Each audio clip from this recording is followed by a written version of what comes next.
Esse tema, irmãos, é muito bom. Dias atrás pude cooperar ali em Tambaú e foi esse mesmo tema. E isso é muito importante, principalmente para nós jovens que estamos formando a nossa posição doutrinária, conhecendo a confissão de fé cristã, até mesmo um posicionamento doutrinário pentecostal clássico, que é o assembleiano. A maioria de nós circula nos ambientes acadêmicos, nos ambientes sociais diversos, e um dos temas que o inimigo das nossas almas mais luta para trazer adulterações e equívocos é o tema da cristologia, que é da pessoa de Cristo. Por isso que é importante a igreja estar sempre revisitando esse tema doutrinário da pessoa e da obra de Jesus, porque é a figura central da fé cristã. E se a gente não tiver cuidado, tem coisas que a gente canta aí, tem coisas que são pregadas aí, que distorcem a pessoa ou a obra de Jesus. Então a gente tem que estar sempre voltando às Escrituras para lá encontrar o modelo correto. E aqui em Filipenses 2, do verso 5 até o verso 11, nós temos uma música, um hino primitivo. Alguns hinos da igreja do primeiro século foram registradas pelo apóstolo Paulo nas cartas que ele escreveu. Ali em Efésios capítulo 1 nós temos um hino, em Romanos 11, em Colossenses 1, em Efésios 5 nós temos um versículo que remonta a um trecho musical. Então Paulo estava sempre pegando trechos doxológicos, trechos de adoração e colocando nas cartas, motivando a igreja a cantar. Quando a gente pega tantos louvores da igreja dita primitiva e a pregação, a gente vai observar que eles rondam sempre no mesmo tema, que é morte e ressurreição de Jesus. Eles não pregavam nem cantavam outra coisa. Quando nós pegamos as pregações de Estevão, de Pedro, de Paulo, em Atos, só em Atos, todas as pregações deles circulavam em torno morte e ressurreição de Jesus. A igreja cresceu só com esse ensino, só com esse alimento, esse arroz com feijão. E quando ia cantar? Cantava de Jesus. Veja que coisa, né? Não cantava de anjo, não cantava de querubim, e nem de qualquer outra coisa que a gente gosta de cantar às vezes. Pessoa de Cristo. E isso foi suficiente para fortalecer a igreja e fazer ela ter condição de suportar a perseguição, as provações e ser aprovada em Deus, não é? E aqui em Filipenses 2, do verso 5 ao 11, nós temos a biografia de Jesus resumida. Os 3 estágios que nós podemos conhecer da pessoa de Cristo. Nós temos aqui o estado pré-existente, o estado pré-eterno, ou antes da eternidade, se é que existe isso, porque nós temos aqui nos versículos iniciais 5 e 6, o apóstolo Paulo nos mostrando que Jesus, ele sendo em forma de Deus, verso 6, não teve por usurpação, por vanglória, por orgulho, ser igual a Deus. Então, se Deus é eterno e Jesus é Deus, forma de Deus, então, no estado pré-existente, ele sempre existiu. Jesus não foi criado, assim como o Pai, como o Espírito sempre existiu. Isso coaduna com um trecho inicial do Evangelho escrito por João, bem conhecido, João 1. No princípio era o verbo estava com Deus, e o verbo era Deus. O verbo ali com V maiúsculo é Cristo, o Logos é eterno, a matéria-prima da criação. João diz que sem Cristo, sem Ele, nada do que foi feito se faria. Isso se confirma em Colossenses 1, quando Paulo diz que Ele é o primogênito da criação. E por Ele tudo se foi feito, e nele tudo se sustenta, e nele tudo se consumará. Combina com Romanos 11, quando Paulo diz que porque dele, por Ele, para Ele são todas as coisas. Então Ele cria, Ele sustenta, e ele consuma a criação. O mundo busca estudar as origens da criação, mas a Bíblia dá a resposta, não só das origens de quem criou, mas a Bíblia também ensina quem mantém, quem é o mantenedor do universo e quem também vai concluir, porque Deus ainda está operando a criação, porque ela foi borrada, distorcida, obstacularizada pelo pecado. Então ela vai ser refeita, reorganizada, e isso vai ser feito através do Filho. No versículo 7, 8, nós vamos ver o estado encarnado de Jesus. Jesus sempre foi Deus, mas nem sempre foi homem, se tornou homem. Era necessário tomar a forma de homem. E isso foi discutido com o Pai e com o Espírito na eternidade. Porque na presciência de Deus, ele sabia que o homem, ele permitiu. Se o homem não tivesse pecado, o plano da redenção também não ia entrar em cena. Então, aparentemente, a queda, o pecado foi algo ruim, claro, mas possibilitou a revelação do plano mais lindo de Deus, que não era uma espécie de plano B, porque Deus não foi surpreendido pelo homem, sempre foi o plano original de Deus. Vamos criar o homem à nossa imagem e semelhança, vamos colocar nele a nossa impressão moral e ética, mas devido à rebeldia de Satanás e alguns adeptos, o pecado vai seduzir o coração deles, e a gente não pode deixar como está. E nesta conversa eterna, o Pai pergunta: quem se disponibiliza aí? E nós vamos observar que não é o Pai, Deus Pai, que diz a Jesus: você vai ter que ir lá. O Filho mesmo é que toma a iniciativa. Jesus, ele mostra nos evangelhos que ninguém ia tirar a sua vida se ele mesmo não a desse. O texto bíblico diz que ele entregou-se a si mesmo. Não foi ninguém que entregou Jesus. Jesus tomou a iniciativa e disse ao Pai: eu resolvo a bronca, conte comigo. Agora eu quero deixar também com o Senhor algo aqui ajustado, porque quando eu aparecer encarnado e o povo começar a interagir comigo, vai gerar um vínculo de ligação muito forte, e depois como é que eu volto? Eles vão ficar com sentimento de orfandade, porque o pai tinha dito ao filho: tá bem, você vai, mas você não vai ficar lá, você vai, cumpre a tarefa, quando concluir eu lhe trago de volta, porque você para ir vai ter que se despojar da glória, mas você não vai ficar despojado dela para sempre. Eu vou devolver, eu vou ressarcir, eu vou lhe devolver essa glória que você vai abrir mão. Disse: pois é, mas haverá um vínculo, e como é que vai ficar essa questão do vínculo? A gente vai quebrar abruptamente? Então, pai, eu vou, faço a obra e volto, mas eu quero um igual a mim lá. Eu quero um substituto da mesma natureza para ficar com o povo. E este outro é o Paráclitos, o Consolador, que não podia ser anjo, porque anjo já é inferior. E o filho disse ao pai: eu quero um igual. Então só podia ser a terceira pessoa, que era o Espírito Santo de Deus, que foi derramado para, neste intervalo entre a primeira e a segunda vinda de Cristo, suprir esta ausência corpórea de Jesus. Porque o verso de número 9, 10 e 11 nos mostrará o último estado de Jesus, que é o que ele está agora, o estado exaltado, não é isso? Jesus se tornou homem e nunca mais deixou de ser.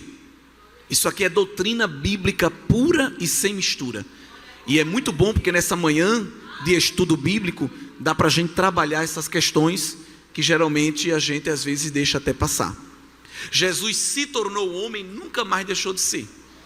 Já nos primeiros anos da igreja, algumas heresias quiseram distorcer este ensino bíblico. Haviam correntes que diziam que Jesus só era Deus, não era homem. Outras correntes diziam que ele era homem, mas não tinha nada de Deus. Outras diziam que ele era uma espécie de semideus. Quando ele se tornou homem, ele perdeu um pouco da sua divindade. Jesus não perdeu nada da sua divindade, nada da sua onipotência. Ele perdeu da glória. Porque o verso de número 5, Paulo convida a gente a ter o mesmo sentimento de abnegação e de renúncia que Jesus teve. Porque não é fácil o que Jesus viveu. O verso 6 diz que ele tinha por forma a forma divina, mas ele não teve por vanglória, não teve por orgulho. Há uma tradução que eu gosto que diz que ele não considerou sua existência numa forma igual a Deus como algo a se apegar. Nós nos apegamos a cargos, sejam eclesiásticos ou seculares, nos apegamos a posses, às vezes uma roupa, um sapato.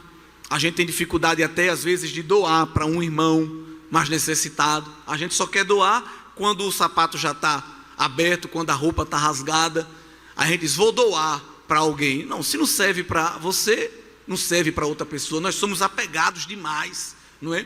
A títulos, a posições, a honrarias, e ficamos com os nossos queixumes, com as nossas chorumelas pelo canto, quando nós perdemos uma posição, saímos do primeiro banco para o terceiro, saímos da ponta para o meio, como se a vida cristã fosse um jogo de futebol, que se eu estou no banco de reserva eu fico tristinho com o treinador, porque ele me substituiu, não é? E o reino dos céus, ele promove justamente isso. Uma hora coloca pessoas em destaque, outra hora, não é o diabo não, é Deus mesmo, coloca alguém escondido, não é o diabo, Deus ele faz isso. Uma hora ele bota lá em cima, outra hora lhe apraz colocar lá embaixo, uma hora ele faz o nome de alguém estar falado em todos os lugares, outra hora ele obriga, naturalmente ele promove um esquecimento geral, e a pessoa fica culpando os outros, me esqueceram, me desvalorizaram, mas é o próprio pai que faz isso, não é? Ele fez com o filho tomou essa posição, porque é que nós não podemos tomar? Foi ele que colocou João Batista em destaque, mas foi ele que depois tirou João Batista, e ele saiu à francesa para colocar Jesus em destaque.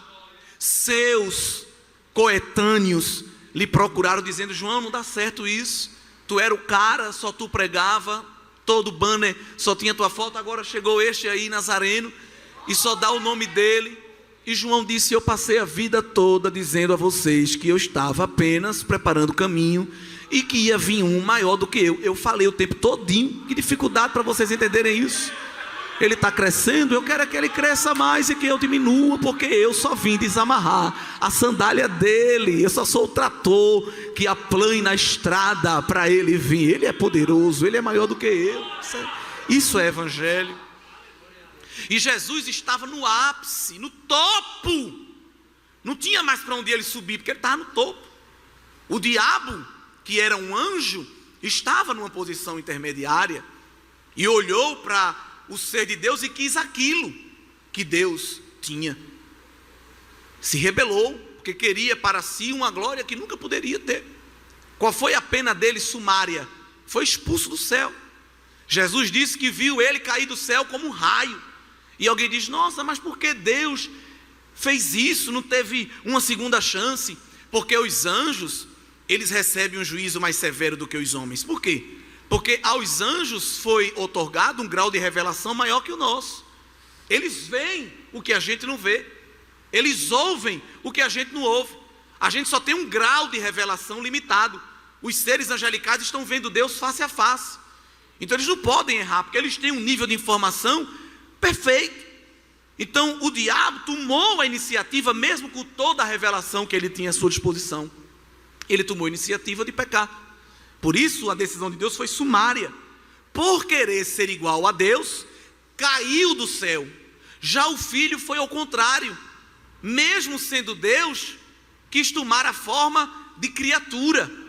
Então nós vamos ver o diabo como criatura querendo ser divino. E nós vamos ver Jesus sendo divino, querendo ser criatura. E aí Jesus não cai do céu, Jesus desce do céu. Porque cair é um ato involuntário, descer é um ato voluntário. Uma coisa é cair da escada, outra coisa é descer a escada. O diabo caiu porque queria ser Deus. Jesus desceu porque queria ser homem. Tudo isso por amor. Então, se eu chego num culto e o pastor disse que é para eu ficar à vontade, os irmãos sabem, Deus me usa mais de uma maneira doutrinária, tá bem? Eu sei que depois vai ter o pipoco e outros momentos, mas eu queria esmiuçar essa vacina de Deus aqui nesta manhã. Depois vocês marcham e fazem outras coisas, mas vamos comer assim só essa papinha amassada que é importante. Se eu, quando chego num culto e sento na posição que a minha irmã está, mas por algum motivo logístico alguém pegou esse lugar e me foi dada a segunda cadeira, se isso é suficiente para eu mudar de congregação, pedir carta de mudança, dizer que no ano que vem não formo, eu sou o mais miserável de um cristão. Eu sou mesquinho, eu sou medíocre, eu sou um pedaço de caco podre que ainda não foi tratado pelo oleiro. Eu não aceito, eu só quero se for na frente, eu só quero se for o primeiro. Era bom que Jesus dissesse ao Pai: homem, tomar forma de homem, eu não.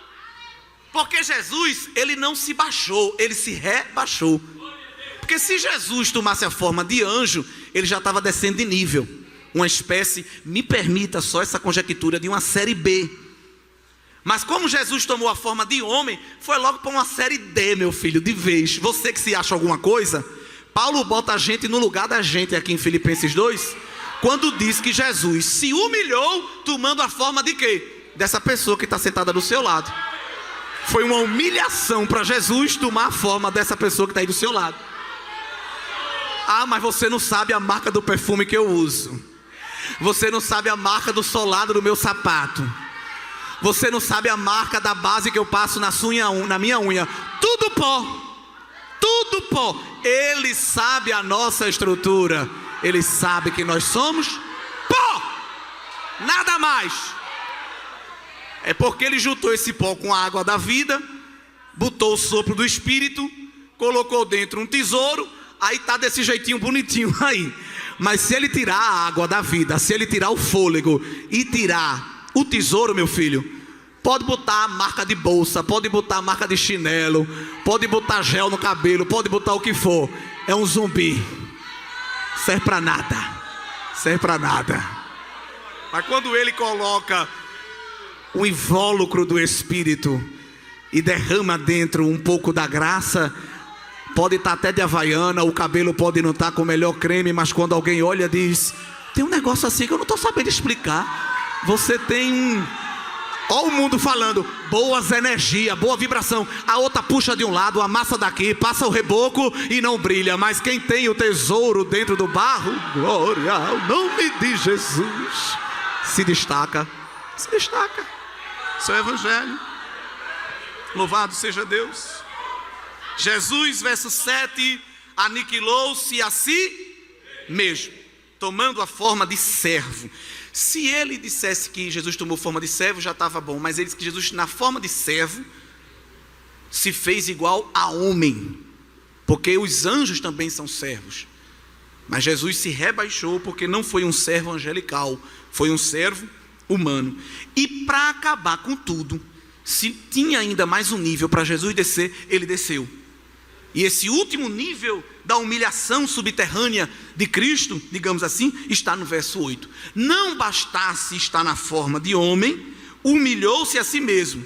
Não foi o sinédrio judaico, não foi o Império Romano, não foi o diabo. Jesus humilhou-se a si mesmo, tomando o caminho de uma morte de cruz. E a lei mosaica, em Deuteronômio, ensina que quem morresse em cruz era maldito. Então Jesus tomou para si a maldição. É importante salientar que Jesus tinha que vir cumprir o sacrifício por nossas vidas, satisfazendo a ira de Deus. O modo que Jesus ia morrer, tirando a questão espiritual, poderia ser qualquer um, desde que ele morresse, numa questão isenta da esfera espiritual. Se fosse para satisfazer a ira de Deus apenas, Jesus poderia morrer de qualquer maneira, entregar o seu corpo, derramar o seu sangue. Mas ele escolhe a morte de cruz para justamente descer ao mais baixo nível moral. Porque uma pessoa no mundo, ela baixa o nível moral pecando, cometendo erro, causando escândalo, aí a moral dela vai lá para baixo. Mas como é que Jesus ia conseguir descer a moral lá para baixo se ele não ia pecar? Isso é um grande mistério. Porque Jesus ia vir como cordeiro imaculado, sem mácula, sem mancha, sem escândalo nenhum. Então como é que ele ia? Qual era a página que o nome dele ia aparecer de um grande escândalo? Não ia. Então como é que ele ia se humilhar ao mais nível baixo? Escolhendo a morte mais maldita numa cosmovisão judaica. E por isso que Jesus morreu na cruz. É Jesus mostrando que aquele que tinha a maior honra e a maior glória abriu mão de tudo e passou o maior escárnio e a maior vergonha por causa de mim, como diz o tema, por causa de você, foi por amor. Então se eu peço a um jovem para ele fazer uma oração em praça pública e ele morre de vergonha, não, eu não, pelo amor de Deus.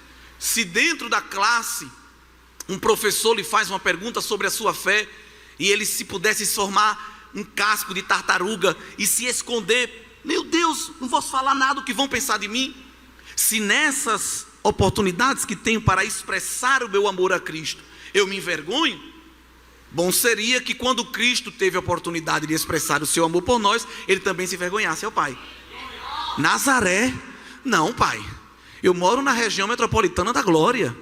Eu moro no bairro do Trono, no Alphaville da revelação da glória excelsa.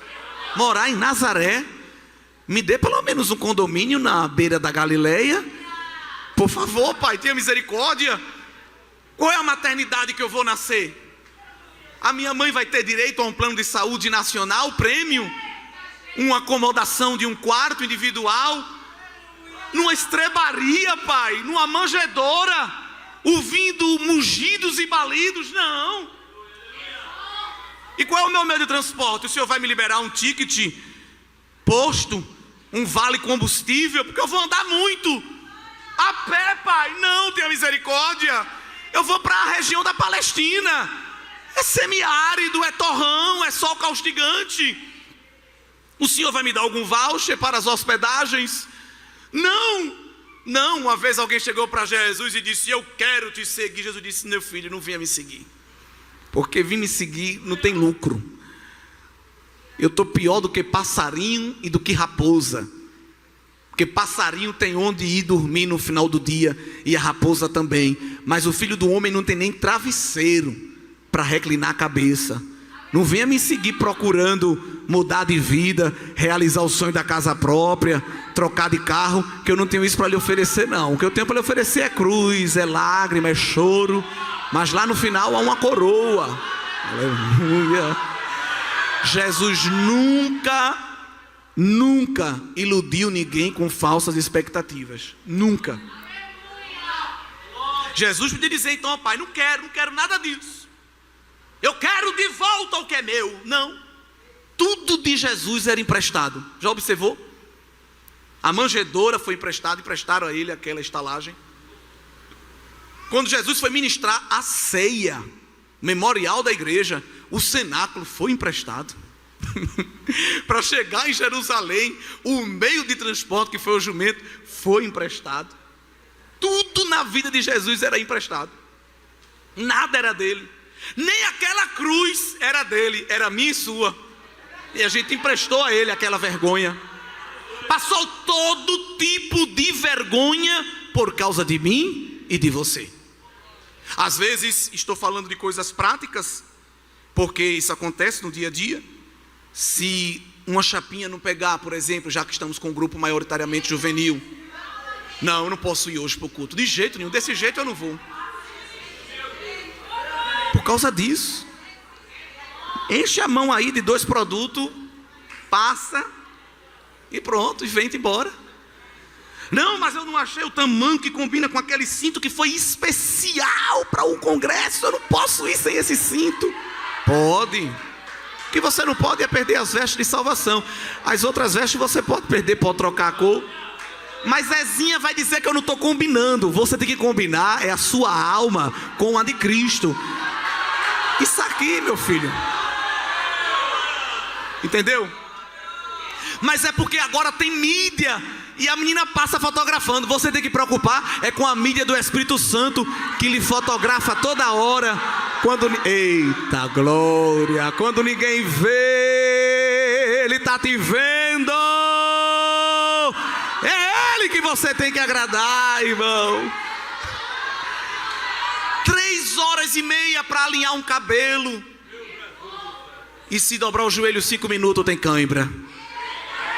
2 horas segurando um pente e um secador. Mas se ficar 5 minutos cantando um medley, ai, dá para mim não. Tá morto e não sabe.